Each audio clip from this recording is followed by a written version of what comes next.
Potom otide Isus preko mora Galilejskoga kod Tiberijade. I za njim iđeše mnoštvo naroda, jer viđahu čudesa njegova koja činjaše na bolesnicima. A Isus iziđe na goru i onde seđeše sa učenicima svojim, a beše blizu Paska, praznik jevrejski. Podignuši dakle Isus oči i videvši da mnoštvo naroda ide k njemu, reče Filipu: gde ćemo kupiti hleba da ovi jedu? A ovo govoroše kušajući ga, jer sam znadaše šta će činiti. Odgovori mu Filip: 200 groša hleba nije dosta da svakome od njih pomalo dopadne. Reče mu jedan od učenika njegovih, Andrija, brat Simona Petra: ovde ima jedno momče koji ima 5 hlebova ječmenih i 2 ribe, ali šta je to na toliki svet? A Isus reče: posadite ljude. A beše trave mnogo na onom mestu. Posadi se dakle ljudi na broj oko 5000. A Isus uzevši one hlebove i davši hvalu, dade učenicima, a učenici onima koji behu posađeni, tako i od riba koliko hteše. I kad se nasitiše, reče učenicima svojim: skupite komade što pretekoše, da ništa ne propadne.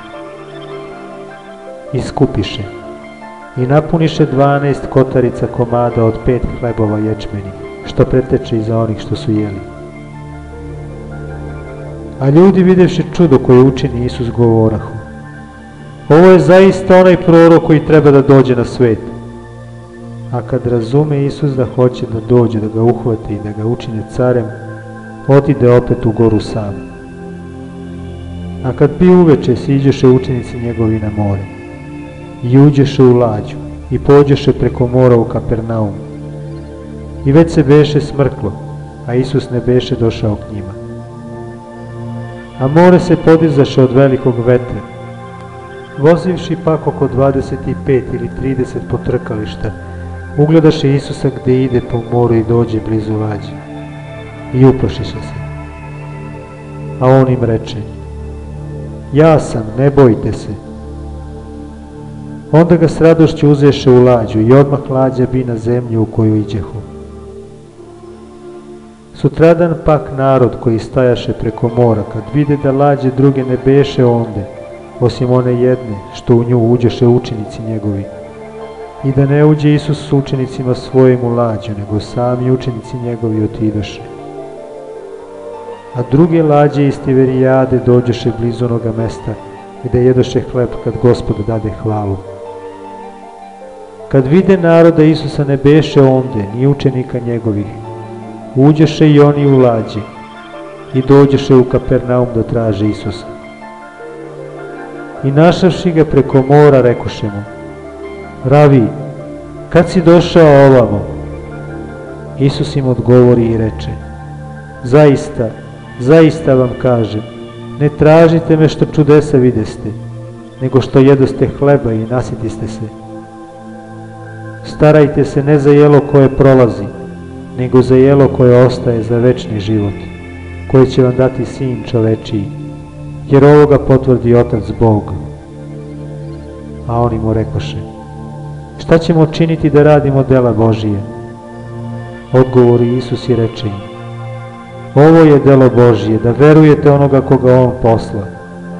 A oni mu rekoše: kakav dakle ti pokazuješ znak da vidimo i da verujemo? Šta radiš ti? Ocevi naši jedoše manu u pustinji, kao što je napisano: hleb s neba dade im da jedu. Tada im reče Isus: zaista, zaista vam kažem, Mojsije ne dade vama hleba s neba, nego vam Otac moj daje hleb istiniti s neba. Jer je hleb Božiji onaj koji silazi s neba i daje život svetu. Tada mu rekoše: Gospode, daj nam svagda taj hleb. A Isus im reče: ja sam hleb života, koji meni dolazi neće ogladneti, i koji mene veruje neće nikad ožedneti. Nego vam kazah da me i videste i ne verujete. Sve što meni daje Otac k meni će doći, koji dolazi k meni neću ga isterati napolje. Jer siđoh s neba, ne da činim volju svoju, nego volju Oca koji me posla. A ovo je volja Oca koji me posla, da od onoga što mi dade ništa ne izgubim, nego da ga vaskrsnem u poslednji dan. A ovo je volja onoga koji me posla, da svaki koji vidi Sina i veruje ga, ima život večni, i ja ću ga vaskrsnuti u poslednji dan. Tada vikahu Jevreji na njega što reče, ja sam hleb koji siđe s neba, i govorehu, nije li ovo Isus, sin Josifov, kojemu mi znamo i oca i mater? Kako dakle on govori, ja siđoh s neba? Onda Isus odgovori i reče im, ne vičite među sobom, niko ne može doći k meni ako ga ne dovuče Otac koji me posla. Ja ću ga vaskrsnuti u poslednji dan. U prorocima stoji napisano, i bit će svi naučeni od Boga. Svaki koji čuje od Oca i nauči, doći će k meni. Ne da je ko vidio Oca, osim onoga koji je od Boga, on vide Oca. Zaista, zaista vam kažem, koji veruje mene ima život večni. Ja sam hleb života. Ocevi vaši jedoše manu u pustinji i pomriješe. Ovo je hleb koji silazi s neba, da koji od njega jede ne umre. Ja sam hleb živi koji siđe s neba, koji jede od ovoga hleba živeće vavek, i hleb koji ću ja dati telo je moje, koje ću dati za život sveta. A Jevreji se prepirahu među sobom govoreći, kako može ovaj dati nama telo svoje da jedemo? A Isus im reče, zaista, zaista vam kažem, ako ne jedete tela Sina čovečijega i ne pijete krvi njegove, nećete imati života u sebi. Koji jede moje telo i pije moju krv, ima život večni, i ja ću ga vaskrsnuti u poslednji dan. Jer je telo moje pravo jelo i krv moja pravo piće. Koji jede moje telo i pije moju krv, stoji u meni i ja u njemu. Kao što me posla živi Otac, i ja živim Oca radi. I koji jede mene i on će živjeti mene radi. Ovo je hleb koji siđe s neba, ne kao što vaši ocevi jedoše manu i pomreše, koji jede hleb ovaj živeće vavek. Ovo reče izbornici kad učeše u Kapernaumu.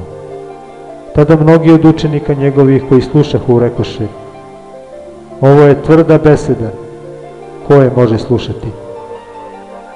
A Isus, znajući u sebi da učenici njegovi viču na to, reče im, zar vas ovo sablažnjava?